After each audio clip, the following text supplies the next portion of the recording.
What the fuck is up, miscreants of the internet? Today I want to address an argument commonly used by a specific demographic of radical ideologues called neo-progressives.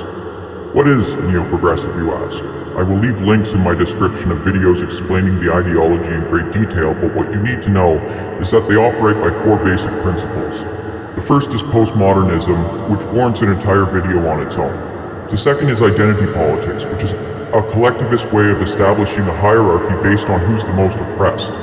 But this hierarchy is not made up of individuals, it's made up of groups. Men who aren't white are near the bottom. Men who aren't white but are gay or bisexual would be slightly higher up the ranks. Women who aren't white are about at the level of gay or bisexual men who aren't white. But lesbian or bisexual women who aren't white are higher up the ranks than gay or bisexual men who aren't white. Trans men or biological females who have transitioned into living and presenting as males are probably higher up the list than everyone we've mentioned so far, and even higher up the ranks if they're not white. But trans women or biological males who have transitioned into and present as women are even higher up the ranks. Non-white trans women are near the top, and disabled non-white trans women would probably be at the top of the oppression hierarchy. This is absurd for several reasons. It's actually kind of hard to know where to start. First of all, none of these groups is a monolith. They are made up of individuals. There are trans women who earn six-figure incomes doing work they enjoy and aren't bothered by online harassment. When they do face harassment or rude comments, their self-esteem is high enough to not let it bother them. There are also white men who are homeless, addicted to drugs, and have no friends or family. According to identity politics, the homeless white man is oppressing the wealthy, influential trans woman. Of course, this is self-evidently absurd, so I won't drone on about it. The third principle of neo-progressivism is political correctness, which is basically censorship of any speech which might potentially hurt someone else's feelings. Whether the censorship is voluntary or forced, it's still censorship. The problem is that neo-progressives try to censor anything that isn't politically correct in their eyes, but they often resort to cronyism, bullying, and cancel culture to achieve these goals. I will be going into more depth about this in other videos. The fourth principle is collectivism, which I have already partly described in my explanation of identity politics. Now that we know what neo-progressivism is, we can get into the actual topic of the video. Neo-progressives are usually known online as social justice warriors, woke scolds, special snowflakes, or Tumblrettes. I'll just call them SJWs for the sake of brevity. SJWs have the fucking stupidest, most asinine arguments I've ever heard. They define all forms of bigotry as prejudice plus power. In other words, white men are considered the ultimate oppressors and white people in general.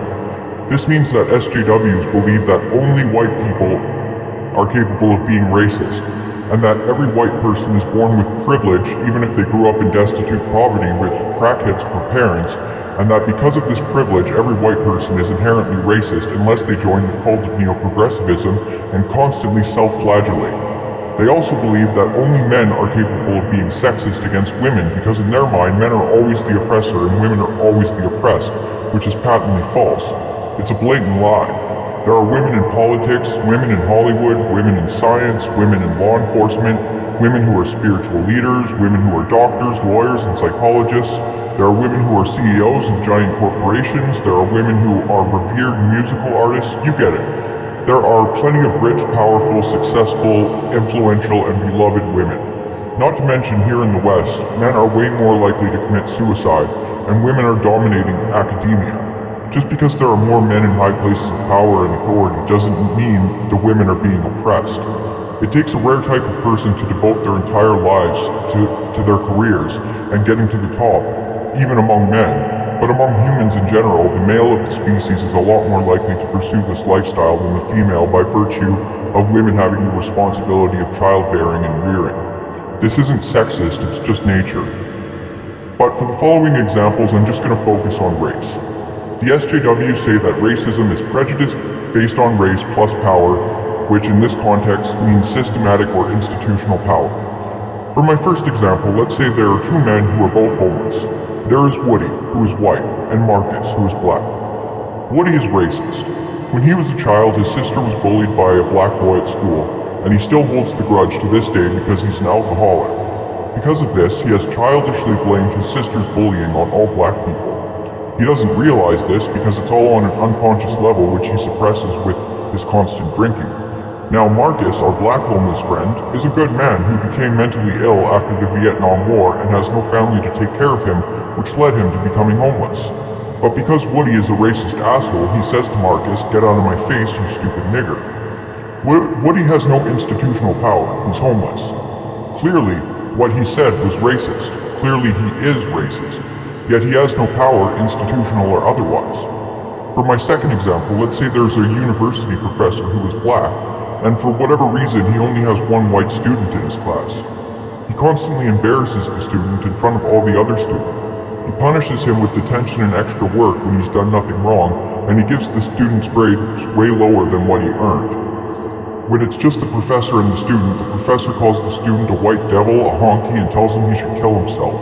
But of course everyone takes the professor's word over his, which gets the student into even more trouble he doesn't deserve. SJWs say that black people can't possibly be racist to white people because in their mind, white people are an inherently privileged and oppressive monolith, which is simply a lie. But here's a black man who does have institutional power as a university professor, clearly mistreating a white student and making it clear that the student is being mistreated because of his race. The student doesn't have institutional power, but the professor does, and yet the professor supposedly can't possibly be racist since he's black. For my third and final definition, there is a Mexican police officer named Constable Gomez, and he sees a First Nations homeless man in an alleyway sleeping. The police officer kicks him in the stomach and says, "Wake up, you filthy inbred Indian.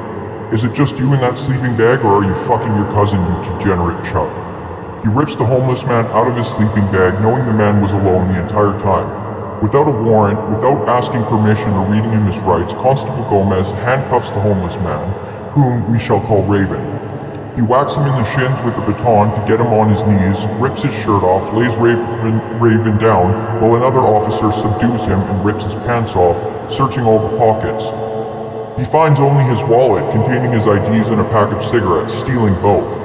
Gomez then digitally penetrates poor Raven forcefully in the anal cavity under the guise of searching for drugs, but finds nothing, so decides to have a way with the subdued homeless Raven, calling him racial slurs for native people all the while. He then drives him 2 hours out of town, takes his clothes, beats him senseless, and leaves him for dead.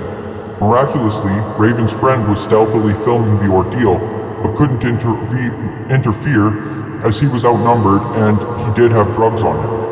Raven is found on the side of the road and rushed to a hospital where he's too afraid to say what happened. He tells the doctor he was robbed and raped by a gang wearing masks, then left naked 2 hours away, beaten to a pulp. But Raven's friend first uploads the footage to the internet using a local library, then reports the incident to the federal police, submitting his evidence. According to SJWs, only white people can be racist, but this police officer was Hispanic. He unlawfully confined, raped, and tortured a native man out of racial hatred.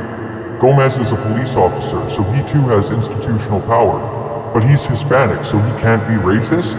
If you still believe that after I've explained this far, you're a fucking idiot and you disgust me. The truth is that SJWs are just as bigoted as neo-Nazis in many cases, but their hatred is simply directed towards white people, and straight white men in particular. If they admitted this, it would be evil and disgusting, but at least I would respect their honesty. Instead, they make up new definitions to allow them to be as bigoted as they want, with little to no consequences, all the while calling people racist for simply criticizing non-white people on their behavior.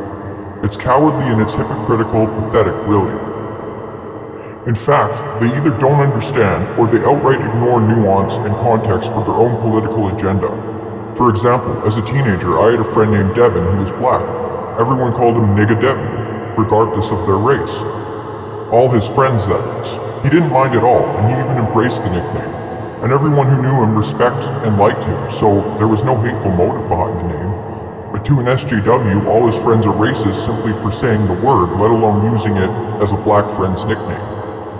Just a Robot was called racist for telling Lily Peet, "Lily, we're aware women can be gullible and stupid, but just because they don't agree with you, it doesn't mean they're stupid or gullible. Lily, you strike me as one of those white people who run up to black people and call them Uncle Tom's and house niggers just because they don't agree with your political opinions." So he was actually just speculating on what Lily would say. He was calling her a hypocrite. But of course context didn't matter, and prison mate Luke, as well as a few others, called him racist just for using the word. If I hear someone call a black person that word in a hateful or insulting way, I find it just as upsetting as anyone else. It's disgusting. Not because of the word itself, but because of the context in which it's being used. Another time, Corp's husband was narrating a story from the perspective of a lesbian woman who experienced homophobic abuse. Part of the story included the woman being called a dyke, and the story was illustrating how horrible that kind of abuse is, not celebrating it. But Corp's new younger audience from his switch to Among Us content was full of SJWs. SJWs who treated Corp's as if he had hatefully called a lesbian woman by that word. Instead of explaining the context, Corp's apologized, even though he— Hey, wanted to address this whenever I did the Q&A live stream so I could better explain it on a bigger platform live, but I woke up to a ton of DMs from people and I thought I should do it right away.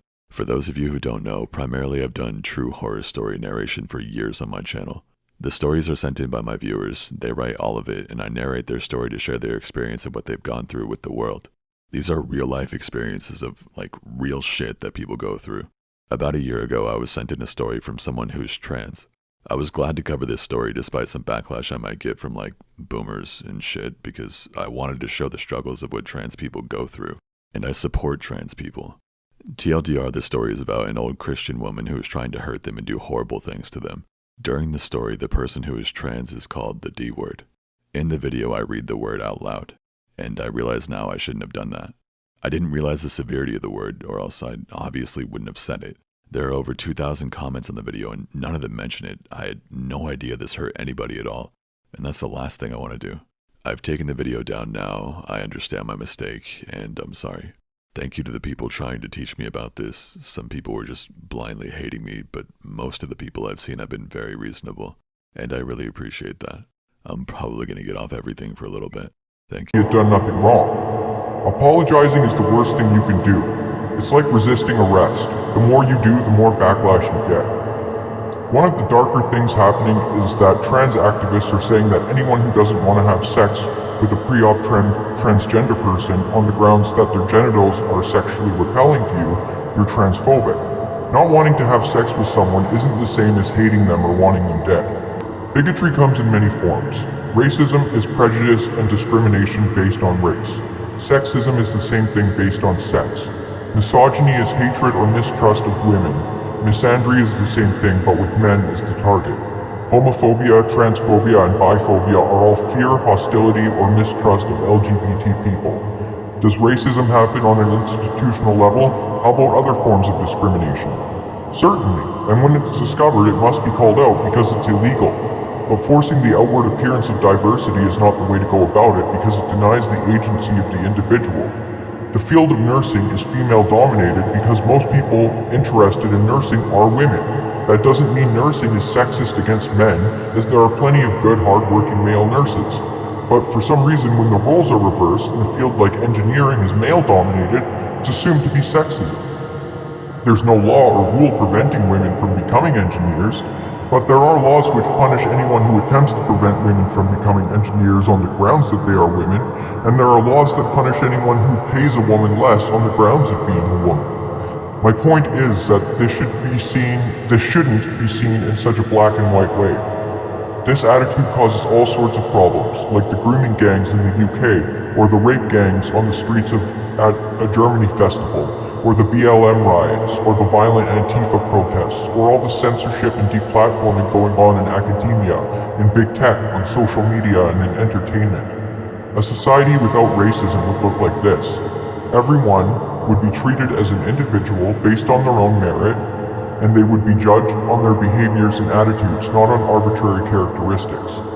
People could be hired based on their qualifications, and arguments would win based on their merit. By creating a false Marxist dichotomy of the minority proletariat against the white bourgeoisie, there is so much division, hatred, conflict, and injustice being allowed to happen every day, and anyone who questions it is blasted as a bigot or a fascist or labeled right-wing, as if that's supposed to be an insult. Granted, it's mostly liberals being called right-wing, conservatives are being called far-right or fascist. Also, if we live in a white supremacy in the West, why do Oriental and South Asian people do so well and find so much success? Why do Jewish people tend to be so successful? Why are there professional sports leagues that are majority black? And why do white men kill themselves more than anyone else if they're supposedly doing the best in society? In closing, it's ridiculous that I even need to explain this. It's been debunked so many times by so many people, but it still gets brought up as an argument. I realize that anti-SJW content isn't very popular these days, but that's not because SJWs aren't a threat anymore. They are still very alive and well, and now many of them find themselves in positions of power and are radicalizing young students against the wishes of the students' parents. And not nearly as scary, but still scary, the same SJWs from Gamergate who are running amok in university are now raising children of their own as radical neo-progressive ideologues. But I've ranted enough. This shit is simply fucking insane, and I'm not just gonna sit here and watch it happen. Peace the fuck out, bunt cags.